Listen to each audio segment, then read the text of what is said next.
हर हर महादेव। राम राम सभी को। आप सभी का हमारे भक्ति चैनल पर स्वागत है। आप सभी को गुरु पूर्णिमा की हार्दिक बधाई।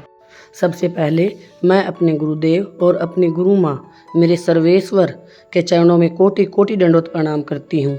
उसके बाद मेरे जीवन में आए हर उस छोटे बड़े शख्स जिनसे मुझे कुछ न कुछ सीखने को मिला, उनके चरणों में गुरु समझकर सादर नमन करती हूँ। अब आपको गुरु पूर्णिमा की कथा सुनाते हैं कि गुरु पूर्णिमा क्यों मनाई जाती है और इसका क्या महत्व है। पौराणिक कथा के अनुसार महर्षि वेदव्यास जी को भगवान विष्णु का अंश माना गया है। वेदव्यास जी की माता का नाम सत्यवती और पिता का नाम ऋषि पराशर था। वेदव्यास जी बचपन से ही आध्यात्म में बहुत रुचि रखते थे। एक बार उन्होंने अपने माता पिता से प्रभु के दर्शन करने की इच्छा प्रकट की और वन में तपस्या करने की अनुमति मांगी। वेदव्यास जी की इस बात को सुनकर उनकी माता ने उन्हें वन में जाने से मना कर दिया। माँ की इस बात को सुनकर वेदव्यास जी वन जाने का हठ करने लगे। इसलिए माता सत्यावती ने उन्हें वन जाने की आज्ञा दे दी। जब वेदव्यास जी वन की ओर जा रहे थे तब उनकी माता ने उनसे कहा, तुम्हें अपने घर की याद आ जाए तो वापस आ जाना। माता के इस वचन को सुनकर वेदव्यास जी वन की ओर चल दिए। वन में जाकर वेदव्यास जी ने कठोर तपस्या की। भगवान के आशीर्वाद से वेदव्यास जी को संस्कृत भाषा का ज्ञान हो गया। इसके बाद उन्होंने चारों वेद, महाभारत,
अठारह पुराणों एवं ब्रह्मसूत्र की रचना की। लोगों को वेदों का ज्ञान देने की वजह से आज भी इन्हें गुरु पूर्णिमा के दिन प्रथम गुरु के रूप में याद किया जाता है। गुरु पूर्णिमा का दिन आध्यात्मिक उन्नति, ज्ञान प्राप्त करना और शुभ फल पाने का बहुत ही अच्छा दिन है। इस दिन कुछ विशेष उपाय और साधना करने से आपको न सिर्फ गुरु की कृपा प्राप्त होगी बल्कि आपके जीवन में सकारात्मकता, शांति और सफलता भी आएगी। गुरु पूर्णिमा के दिन प्रातःकाल ब्रह्म मुहूर्त में उठना चाहिए। फिर नहा धोकर अपने गुरु की पूजा करें। अगर आपका कोई गुरु है तो उनके चित्र या मूर्ति की पूजा करें। अगर गुरु नहीं है तो माता पिता या जीवन में मार्गदर्शन देने वाले किसी भी व्यक्ति का पूजन करें। उन्हें फूल, वस्त्र, मिठाई आदि अर्पित करें और फिर उनका आशीर्वाद लें। गुरु मंत्र का जाप करें। ओम गुरुवे नमः का जाप भी आप कर सकते हैं। ऐसा करने से आपके जीवन में सकारात्मक ऊर्जा और मानसिक शांति आएगी। इसके बाद कुछ दान पुण्य अवश्य करें। इस दिन अन्न, वस्त्र, किताबें, छाता, जूते, जल पात्र आदि का दान करना बहुत अच्छा माना जाता है। गरीबों को भोजन कराएं। ब्राह्मण व जरूरतमंद छात्रों को शिक्षा की सामग्री देना बहुत ही शुभ होता है। इस दिन दीप दान और तुलसी की पूजा करें। शाम को तुलसी के पास दीपक जलाएं और फिर 4 परिक्रमा करें। घर के मंदिर में दीप जलाकर शांति और समृद्धि की प्रार्थना करें।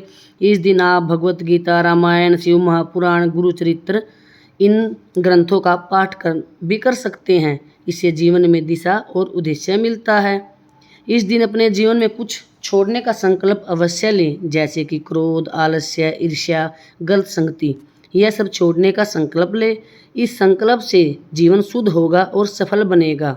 यह आपने आज गुरु पूर्णिमा की कथा सुनी।